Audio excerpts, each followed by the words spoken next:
Beleza. Então, a gente vai falar hoje um pouquinho sobre polissonografia normal, no capítulo baseado do livro do Tufik, né? De Medicina e Biologia do Sono. Ah, Primeiro, eu vou citar um pouquinho sobre quais são os tipos de polissonografia. A gente vai ver que existem, na verdade, 4 tipos de polissonografia, e o que difere de uma para outra, basicamente, é o que está sendo olhado e onde está sendo feito o exame. Algumas sendo mais completas que outras, e depois a gente vai ver um pouquinho sobre a análise da polissonografia, o que gera de registro dentro de uma polissonografia mostrando o padrão normal. Então, os tipos de polissonografia. O primeiro tipo é a polissonografia tipo 1, que é considerada a polissonografia padrão ouro, e é a mais completa. Ela é realizada dentro de um laboratório do sono. E ela é feita com a pessoa que vai para o laboratório, vai dormir lá, e ela fica sendo constantemente observada por um técnico. Quando ele fala que a captação é de pelo menos 7 canais de sinal, o que são cada canal?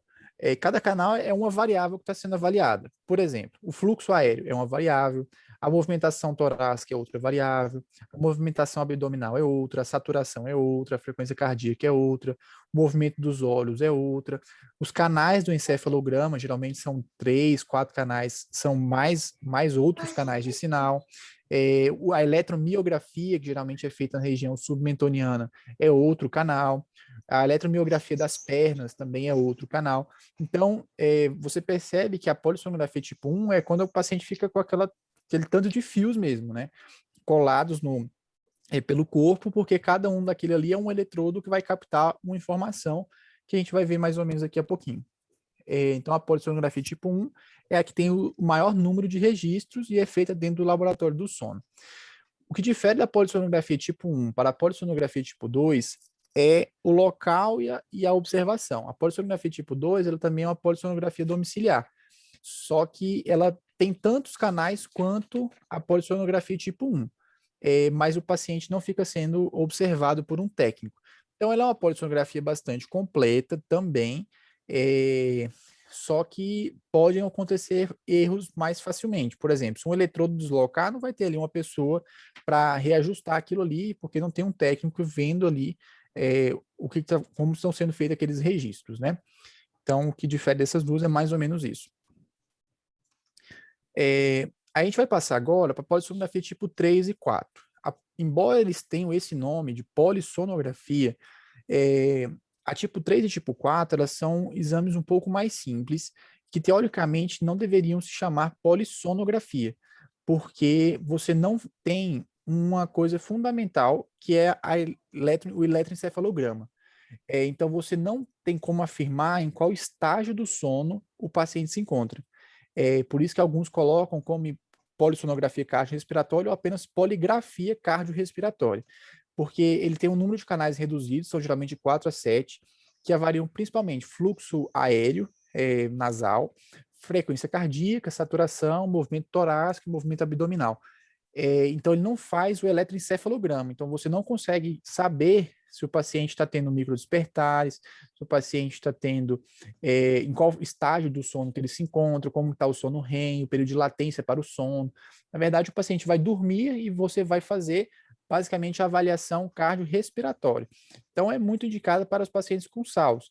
Mas pacientes que tenham, por algum outro motivo, por exemplo, parassonias, algum outra distúrbio de sono que não seja a obstrução da via aérea, esse não é um exame que seria adequado. A polissonografia tipo 3 também pode ser realizada em domicílio. Ela não precisa de um técnico para avaliação. Então, é um exame que acaba sendo bastante feito também. E a polissonografia tipo 4 é a mais simples de todas. Então, da mesma forma, ela é chamada de polissonografia, mas na verdade a única coisa que ela faz é basicamente um oxímetro que marca ali a saturação e a frequência cardíaca do paciente no período do sono e consegue registrar isso. Então você vai ter um gráfico de saturação e frequência cardíaca. Geralmente é um ou dois canais. Então é bem mais simples ainda. Geralmente é o que o pessoal costuma vender em congresso às vezes. e você não consegue afirmar que o paciente tem algum distúrbio específico, porque você vai estar vendo basicamente se existe uma dessaturação ou não. Mas você não vai conseguir afirmar o que aconteceu. Se foi, por exemplo, uma apneia central que levou a essa dessaturação, se foi uma apneia obstrutiva, então você não consegue dizer essas coisas. Então, ok. A gente vai passar aqui agora alguns gráficos que a gente vai mostrar o que está sendo registrado dentro da polissonografia. A polissonografia, ela divide a parte do hipnograma, que é os registros do eletroencefalograma, em basicamente 5 etapas, que são o estágio W, ou o estágio de vigília, também é chamado de estágio 0, é o paciente acordado. O estágio N1, que é relacionado ao estágio 1 do sono, o N2, que é relacionado ao estágio 2 do sono, e o N3, que é a fusão do estágio 3 e 4 do sono. E o sono REM, que aí já é o outro parâmetro do sono. Então, o N1, N2, N3 é o do não REM, e o REM é separado, e o estado da vigília. Todas as vezes que você vai começar um exame, é importante que você faça a calibração. Então, você vai pedir para o paciente movimentar, mexer os olhos, piscar, fazer alguns movimentos na região mentoniana, para você testar se está tudo ok. E o paciente, então, vai ficar na cama, vai dormir, né? E ali, então, começa o exame. A gente vai ver daqui a um pouquinho os parâmetros que a gente vai analisar para tempo de início do sono, tempo de início até o sono REM, então isso daqui a pouquinho a gente vai falar. Então, no estágio 0, a gente está vendo um paciente em vigília. Esse C3, C4, são esse C3, C4, O1, O2, esses são as posições que estão os eletrodos do eletroencefalograma. Então, nesse eletroencefalograma, a gente consegue avaliar a presença de ondas alfa. Ondas alfas são as ondas cerebrais que estão presentes no momento da vigília. OE, OD são os movimentos oculares, então o paciente está fazendo movimentos oculares normais, e a eletromiografia que mostra um tônus muscular. Então, esse é um paciente que está acordado, tem ondas alfa, tem movimentos oculares e tem tônus muscular que está com movimentação muscular. A gente vai passar agora para o primeiro estágio. Então, o primeiro estágio do sono é o estágio não REM, estágio 1 da parte não REM. Então, o paciente, quando começa a adormecer, ele entra nesse estágio. Uma coisa que eu não falei, esse exame, ele registra todas essas ondas, todos esses movimentos, de 30 em 30 segundos. E cada 30 segundos é chamado de uma época. Então, a gente vai ver que existe que um exame ali do período de sono do paciente ali de 7, 8 horas vão ter inúmeras épocas, né? Porque a cada 30 segundos vai gerar uma página dessa. Essa página ela vai ser avaliada por um técnico que vai gerar no final um resumo, que a gente vai ver no finalzinho como que vai vir isso para ser laudado. Então, eu estou mostrando aqui todas essas partes, que é o registro que está sendo feito da polissonografia. Então, no estágio 1, o que a gente vai começar a ver? Os movimentos oculares vão ficar mais lentos, mas ainda pode existir, e o tônus muscular fica reduzido. Então, a gente vai ter uma redução dessa parte do tônus. Além disso, as ondas cerebrais, elas já vão mudar um pouco. Então, você vê que a gente não vai encontrar mais aquele padrão alfa que a gente estava vendo. Então, já vai ter essa alteração. Então, nisso daí, esse desaparecimento do ritmo alfa, com o desaparecimento, com a diminuição da movimentação, o técnico entende, então, que o paciente dormiu. E ele dormiu e agora está no estágio 1. Depois do estágio 1, a gente vai ter um estágio um pouco mais profundo de sono, que é o estágio não REM, estágio 2. Como é que o técnico sabe que o paciente passou para, às vezes, um estágio 2 e não um estágio 1? Existem algumas alterações dentro do eletroencefalograma que são sugestivas disso. Por exemplo, os surtos de sono e o complexo K. Os surtos de sono são como se fossem esses surtos dentro do eletroencefalograma que caracterizam agora está aqui no finalzinho, esse registro, né? Esse registro aqui de aumento de frequência. Esse também pode ser chamado de um ritmo teta. Esses fusos, eles têm origem subcortical, geralmente no tálamo, e seriam meio que uma inibição ali da região cortical. Outra alteração, não uma alteração, outro achado que pode estar evidente são os complexos K, que são essas variações de polaridade de onda, às vezes 2 a 3 variações. Elas são um pouco mais alargadas, no caso, a amplitude dela é semelhante à do fuso, talvez um pouco maior, mas a duração é um pouco maior. E ela varia a frequência em menor número de vezes, geralmente 2 a 3 vezes. Então, se você tiver no eletroencefalograma esse padrão de sono, esse padrão de onda, você sabe agora que o paciente se encontra no estágio 2. Além disso, pode existir um pouco de movimentação ocular, não é aquela movimentação ocular rítmica, né? Mas não está totalmente ausente. E a eletromiografia registra ainda mais um rebaixamento ali da questão da movimentação muscular. Então, esse aqui é o achado que a gente encontra mais ou menos no estágio 2. O paciente continua dormindo, então agora ele vai se aprofundar um pouco mais. Quando ele se aprofunda, ele começa a apresentar alguns achados de onda diferentes, são achados de onda delta. As ondas delta são chamados de ritmos de ondas lentas, e por isso também é chamado de ritmo de sono delta. Então, o sono delta, que são essas ondas mais alargadas, caracterizam um estágio de sono bem mais profundo, com a movimentação muscular ainda menor. Nesse momento, o que vai mudar do estágio 3 para o estágio 4 é a quantidade de ondas delta que o paciente vai ter. Se o paciente apresentar de 20 a 50% da época, no caso esse registro de 30 segundos, ondas delta, ele se encontra em um estágio 3. Se ele se apresentar mais que 50%, ele já se encontra em um estágio 4. Então, a quantidade de ondas delta é o que vai caracterizar se o paciente está em um estágio não REM 3 ou um estágio não REM 4. Mas hoje em dia, o registro no final, ele é chamado de estágio N3. Eles uniram o estágio 3 com o estágio 4, porque basicamente o que mudava ali era a questão de porcentagem.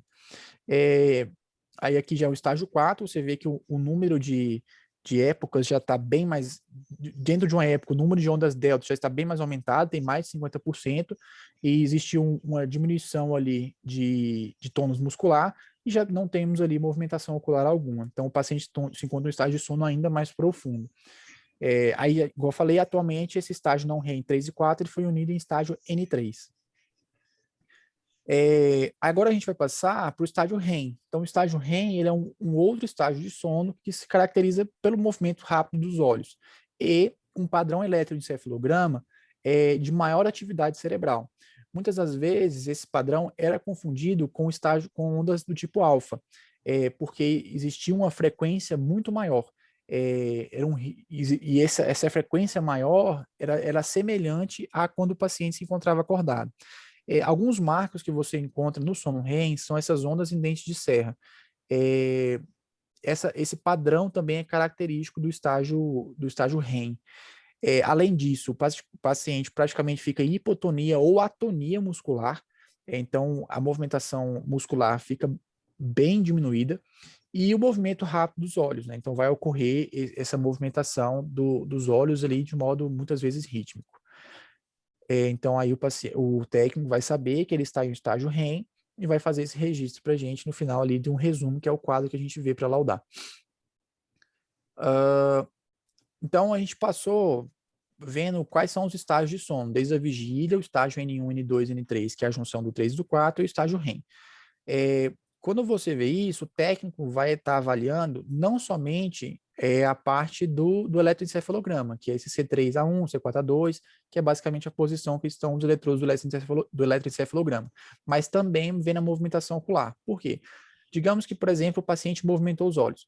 O paciente movimentou os olhos porque ele acordou, então ele está em ritmo alfa, ou ele movimentou os olhos porque ele está em sono REM, então ele apresenta ali as ondas em dente de serra. Então isso daí o técnico vai fazer essa avaliação e vai registrar para a gente se o paciente se encontra no tipo de sono que ele se encontra, no estágio de sono. A gente também vai encontrar ali, então, o registro da eletromiografia, o registro de ronco, o eletrocardiograma, é basicamente a frequência cardíaca, o fluxo nasal, a movimentação torácica e abdominal, o movimento das pernas e a saturação de oxigênio. Então, a gente vai ver que cada época ela se encontra, forma uma planilha muito grande, né? E aqui a gente tem 3 minutos de registro, que são 6 épocas diferentes. aqui são outras mais 6 épocas, mostrando um paciente que tem SALS. Então, o que a gente consegue ver é que o paciente faz períodos de apneia e essas apneias são paralelas ali a momentos de dessaturação. Então, essas informações é que serão importantes, que serão compiladas para o médico que vai laudar o exame para fazer essa avaliação polissonográfica. Então, assim, tão importante quanto entender o que é a polissonografia, é a gente saber os parâmetros normais do sono. Então, a gente vai passar para falar um pouquinho o que a gente tem que entender. Por exemplo, o paciente dormiu bem à noite ou ele não dormiu bem? Como a gente vai entender isso? Sabendo esses parâmetros que são os parâmetros considerados normais. Então, latência para o início do sono. O normal é que o paciente deite-se e em até 30 minutos ele adormeça, ou seja, em até 30 minutos o paciente se encontre em estágio N1. Então, isso é o que a gente tem de padrão. O paciente pode adormecer mais rapidamente, por exemplo, pacientes que têm SALS geralmente se adormecem muito mais rápido, ou mais tardiamente, são os pacientes com insônia. Então, a gente vai ter que fazer esse registro para ver se o paciente adormeceu rápido, o paciente demorou a adormecer, tudo isso é importante. Lógico que quando o paciente está em um laboratório de sono, ele não está na sua condição dita fisiológica, né? Na sua condição habitual ali, normal, porque ele está em um ambiente que não é o corriqueiro dele. Porém, esses padrões, teoricamente, já levam em consideração isso. Outra coisa importante, latência até o sono REM. Então, o paciente não consegue descansar, o paciente não fez sono REM à noite, às vezes porque a latência está aumentada ou porque a duração está curta. Então, isso que realmente a gente vai ter que avaliar. Geralmente, do paciente, quando ele adormece até o sono REM, o normal é que fique entre 70 a 120 minutos. E o paciente faz em torno de 4 a 6 sonos REM durante a noite. Outro parâmetro importante a ser avaliado dentro de uma polissonografia é a eficiência total de sono. O paciente deveria, dentro do tempo total, estar dormindo em pelo menos 85%. Por exemplo, o paciente às vezes fez ali 60%, 50% de eficiência de sono. Ou seja, o paciente passou a maior parte do tempo acordado. Então, aquela polissonografia pode não estar legal. Às vezes o paciente não conseguiu dormir, realmente, então você não conseguiu fazer todos os registros e às vezes algumas coisas vão passar batido. Então, o ideal é que o paciente realmente consiga dormir no laboratório de sono, tendo eficiência de sono acima de 85%. Esse seria o melhor. Lógico que às vezes o paciente tem 80%, mas tem achados característicos de alguma doença, você vai considerar o exame como ok. Então, isso assim, seria o ideal, mas nem sempre esse é um número que a gente vai assim, levar ao pé da letra, né? Então, falando novamente ali sobre os estágios de sono, a gente falou um pouquinho do estágio não REM 1, né? Que vai ver principalmente o desaparecimento do ritmo alfa, o não REM 2, que são as ondas agudas diversas, a presença dos fusos de sono e os complexos K. Os fusos são aqueles surtos de aumento de frequência dentro do eletroencefalograma, e os complexos K são essas variações de polaridade das frequências em 2 a 3 vezes. E o não REM 3 e 4, que atualmente é o estágio N3, é o ritmo de ondas lentas, que são as ondas delta. E o estágio REM é a presença da hipotonia, às vezes chegando na atonia, o movimento rápido dos olhos e a presença em ondas em dente de serra, que são semelhantes às ondas alfa, mas no geral tem as suas diferenças, né? Se a gente for avaliar mesmo ali a cada onda certinho. Outros parâmetros dentro do sono que a gente tem que avaliar. A presença de microdespertares. Microdespertares não significa que o paciente acordou. O microdespertar, ele é o paciente sair de um sono mais profundo para um sono mais superficial. Então, por exemplo, o paciente está em sono REM e agora ele subitamente vai para estágio N1. Então, o paciente teve um microdespertar. O que a gente vai conseguir ver? A gente vai ver um aumento na atividade registrada na eletromiografia, porque a gente sabe que quanto mais profundo o paciente estiver, menor a atividade eletromiográfica. Então, se o paciente subitamente aumenta a sua atividade muscular, ele teve uma superficialização do sono. O microdespertar, ele difere do despertar mesmo, principalmente outro parâmetro é a duração. O microdespertar, essa superficialização do sono, ela geralmente dura menos de 15 segundos. Então, isso caracteriza também o microdespertar. E é essa mudança súbita no padrão eletroencefalográfico. Então, o paciente está ali em ritmo de ondas delta, N3, e de repente mudou ali para N1, então ele teve um microdespertar que durou ali menos de 15 segundos. Dentro do eletroencefalograma ali, a gente vai ter que quantificar mais ou menos a porcentagem que o paciente deveria apresentar de cada tipo de estágio, né? Então, o paciente deveria ficar até 5% em estágio REM 1, porque é um estágio pré-sono, na verdade. Então, o paciente ainda está bem superficial. Então, ele deveria ficar na menor quantidade possível, porque ele deveria, após isso, adormecer. O estágio não REM 2 ficar em torno de 45% a 55%, não REM 3, 8%, não REM 4, até 15%, e no estágio REM, variando mais ou menos de 20% a 25%. Então, esse seria o padrão que o paciente, isso também vai vendo dentro de um laudo de uma polissonografia, que o paciente deveria apresentar. Falando um pouquinho ainda dentro de outros parâmetros que consta dentro de uma polissonografia, é sobre a questão que a gente vai importar bastante para a gente, é sobre o fluxo, né? O fluxo de ar. Como é que a gente vai avaliar sobre as apneias e as hipopneias? Então, o paciente ele faz apneia quando existe uma redução acima de 90% do fluxo nasal, com a duração que seja maior que 10 segundos. Se preencher esse critério, você considera aquele período uma apneia. Uma hipopneia é quando existe uma diminuição dessa pressão nasal, desse fluxo nasal em mais de 30%, por mais de 10 segundos, associado a uma queda da saturação de 4%. Então, você considera isso uma hipopneia. Outro valor que eu achei é uma diminuição da pressão de maior que 40%, também por mais de 10 segundos, só com uma queda de 3%. Então, esse eu achei também esse outro parâmetro anotado. Então, se o paciente preencher esse critério, ele fez ali uma hipopneia. E ele também pode fazer um HERA. HERA é um despertar associado a esforço respiratório. Então, é o paciente ter uma superficialização do seu sono associado a um aumento de esforço respiratório nos eletrodos torácicos e abdominais. Para que serve isso? Para a gente quantificar o índice de apneia e hipopneia. E atualmente a gente considera, a nova terminologia seria o índice de desconforto respiratório, que é o IDR.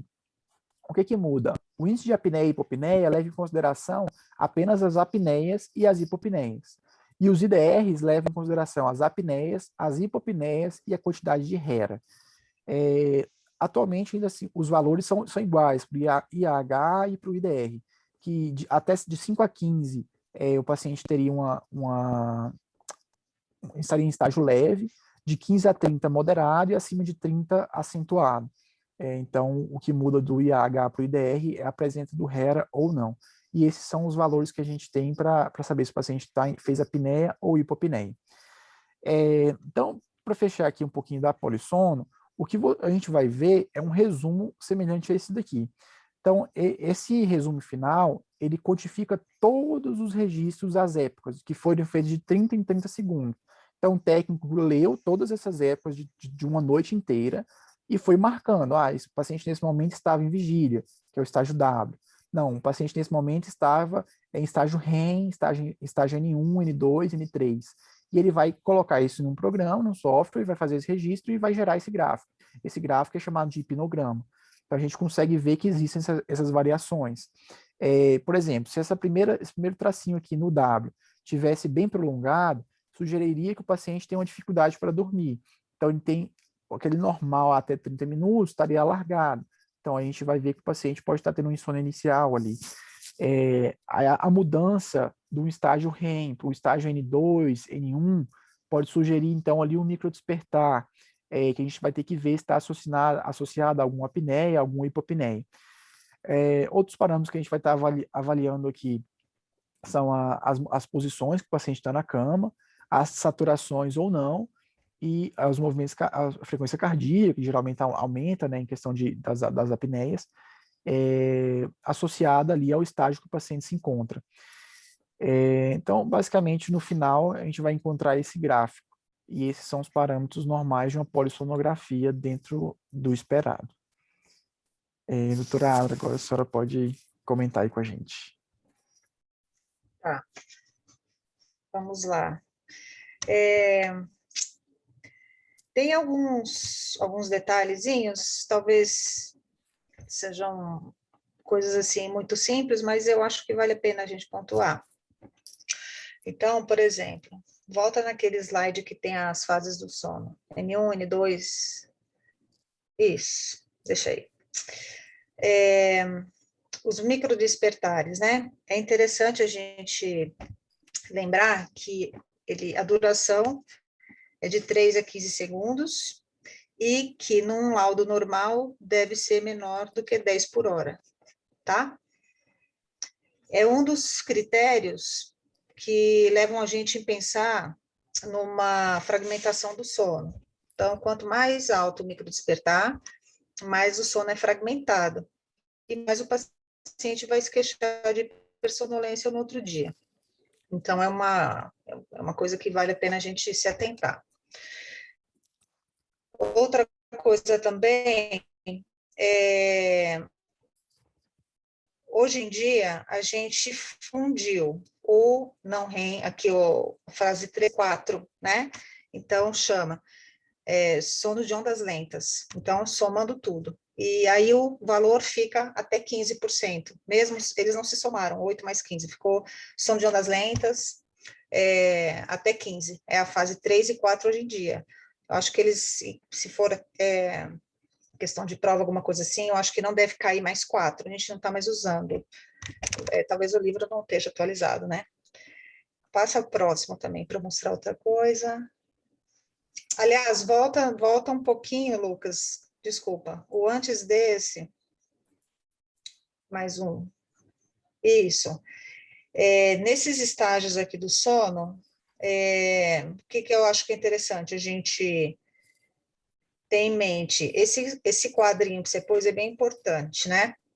Vou começar de baixo para cima. REM, caracterizado por hipotonia, movimento rápido de olhos, ondas dentro de serra. O 3 e 4, que é o sono de ondas lentas, né? É o ritmo delta. O 2, a gente colocaria só fusos do sono complexo K. A gente deixa a onda aguda do vértice para o 1, tá? Por que eu estou falando isso? Porque eu já vi questão de prova que pede, eles colocam assim, por exemplo, aparecimento de onda aguda de vértice indica sono em que fase? Aí você marca N1, tá? Só reposicionar e colocar junto do N1 e deixar o 2 só com fuso de sono e complexo K. Certo? Uhum. Agora, passa para o próximo. Mais um. Pode ir mais um. Isso. Vamos lá. O índice de apneia e apneia, ele é igual ao índice de distúrbio respiratório se não houver HERA, né? O que hoje em dia eu, por exemplo, quando eu laudo, coloco IDR só se o paciente tiver HERA.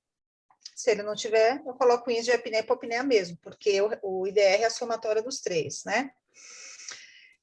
Lembrando que esse índice é por hora. Então, de 5 a 15 eventos por hora, leve, né? Só para ficar bem claro isso, que o índice é por hora.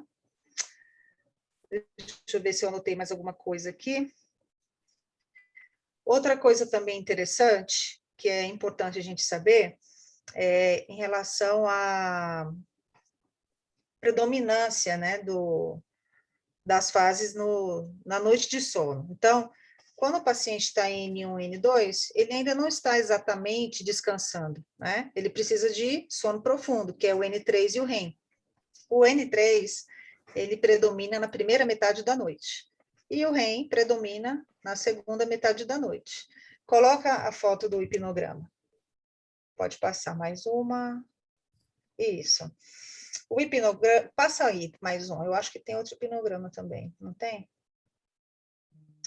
Tem Ou eu só acho aquele que ali. Não, o outro é de só trás esse aqui não mesmo, era né? hipnograma, não.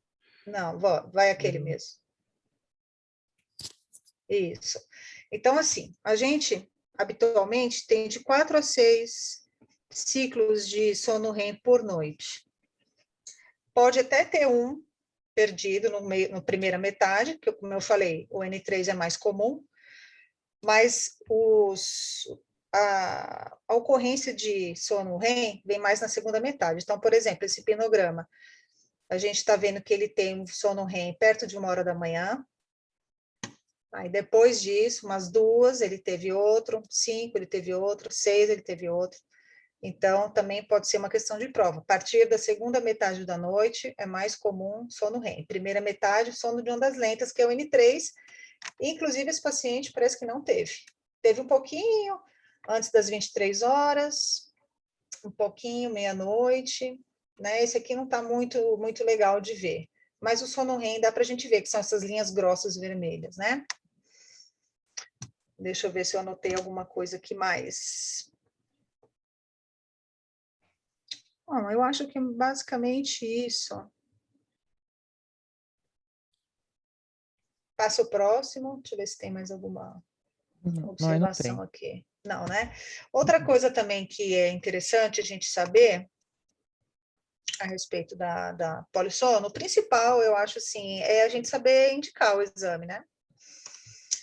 Então, quando que eu vou pedir uma, pedir outra, são 4 tipos, né?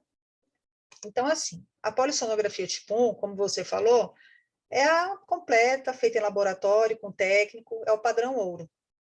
A gente pode monitorar tanto aqueles parâmetros, aqueles canais que você citou, quanto a gente também dispõe de vídeo, né, para ver distúrbio de alguma parassonia, né, se o paciente tiver algum tipo de sonambulismo, alguma epilepsia à noite, enfim, alguma coisa a mais, o vídeo ajuda. Então, é isso que difere, além da presença do técnico, a polissonografia 1 da tipo 2. A polissonografia tipo 2, vamos colocar aqui. Então, como você bem falou também, caiu algum eletrodo, complicou um pouco a vida, porque não vai ter o técnico lá para poder consertar e arrumar a tempo, né, e a hora. Mas, mesmo assim, os resultados são muito bons. A gente, inclusive, tem feito bastante tipo 2. O detalhe é esse, não tem supervisão e também não tem a intervenção do técnico, né? Mas o tempo total de sono, muitas vezes, a eficiência do sono, tempo e REM, se aproxima até mais da realidade do que comparado com o exame feito em laboratório. Afinal de contas, o paciente está na casa dele, na cama dele, né? Então, assim, a desvantagem seria mesmo essa, o risco de perda de sinal e também o paciente ter que, no outro dia, devolver o aparelho, enfim, aí já são outras questões, né? Mas a tipo 1 para tipo 2, se não tiver suspeita de parassonia, tanto faz uma como a outra, a gente já tem isso bem consolidado. Na polissonografia tipo 3, então a gente pede quando assim realmente a suspeita é a apneia obstrutiva, né? Se você tiver com alguma outra suspeita, então a gente também evita fazer esse tipo de exame, porque como você falou, a gente não vê nem se o paciente está dormindo ou não. Ele não tem eletroencefalograma. Então, se o paciente estiver com a poligrafia, né, seria o nome correto, tudo perfeito, tá ótimo, todos os parâmetros funcionando direitinho, o paciente não tem apneia? Não, ele pode ter, quem é que sabe se ele dormiu? Ele pode ter ficado a madrugada inteira acordado. Então, não é um exame que a gente faz de rotina, a gente faz mais quando a chance é muito alta. Então, o paciente com peso alto, com histórico de ronco, né? Então, assim, isso daí a gente já consegue ter uma tendência maior para pedir esse tipo de exame. É mais prático, são menos fios, né? Então, a gente pede mais nessas situações. E a 4 é mais uma triagem, né? O paciente tem suspeita e realmente está desaturando, aí faz a polissonografia tipo 1. Seria mais nesse sentido, para a gente fazer uma triagem e não é pedido de rotina, não. Outras polissonografias também importantes são a de titulação de CPAP, a de titulação de BIPAP, a split night. Essas 3 polissonos também, talvez eu tivesse acrescentado, embora que não sejam exames assim que a gente goste de pedir, né? Estou falando da split night. A split night, eu vou só acrescentar aqui, tá? Não vou me prolongar, não. A split night é uma polissonografia onde você tenta fundir as duas, uma basal com uma titulação, para você ver qual a pressão que o paciente vai precisar para pôr um CPAP.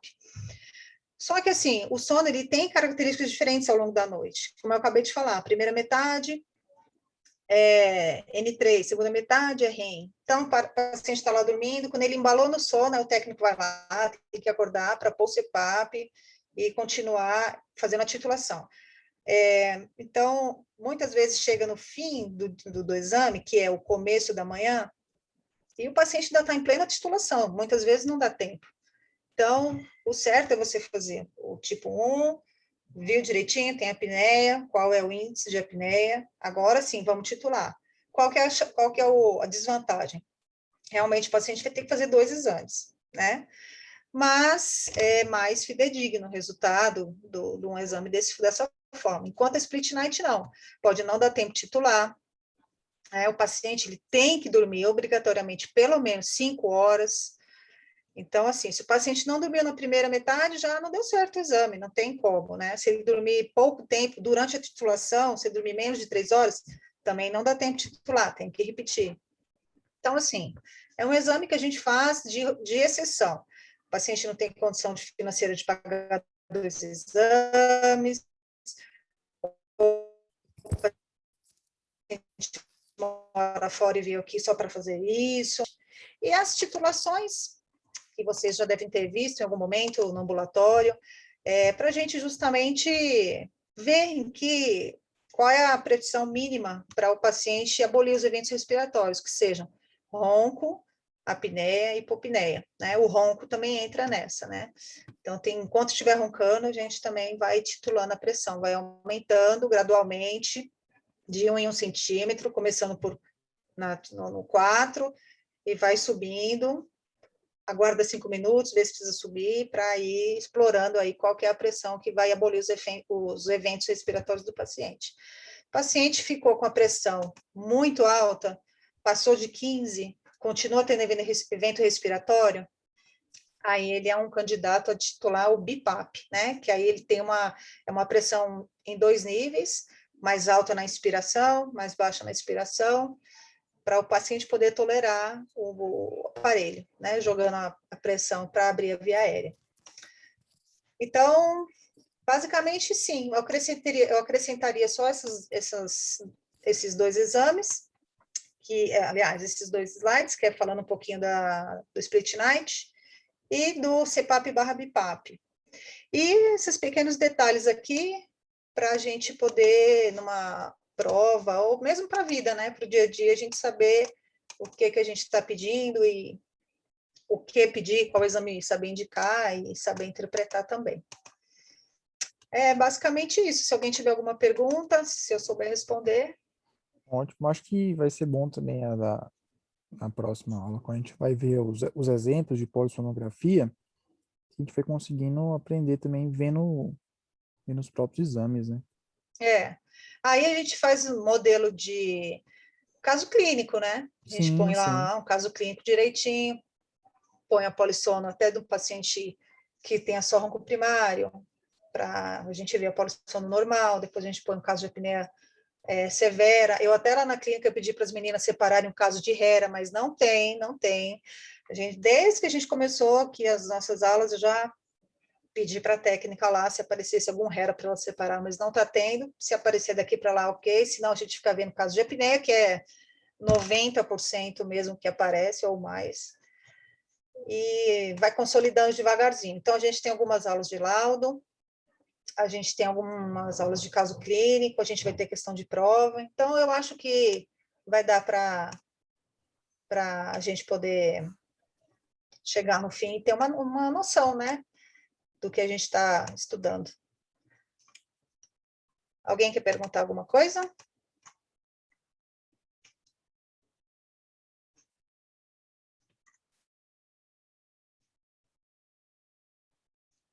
Ok, então. Certinho, doutora. Brigadão. Tá bom? Aí, quinta-feira que vem, a gente volta, então, com os exames. Já Quinta que vendo... vem, aí esse sou eu, doutor Bachega, é isso? Isso, exatamente. Eu vou avisar Tá para ele também. certo. Que a gente Tá volta joia. com os exemplos os casos clínicos com as polissonografias de cada um. Tá joia. Eu já tenho aqui algumas coisas legais separadas. Show de bola, então. Certinho, brigadão, obrigado, Tá pessoal. joia, gente. Beijão para vocês. Boa noite.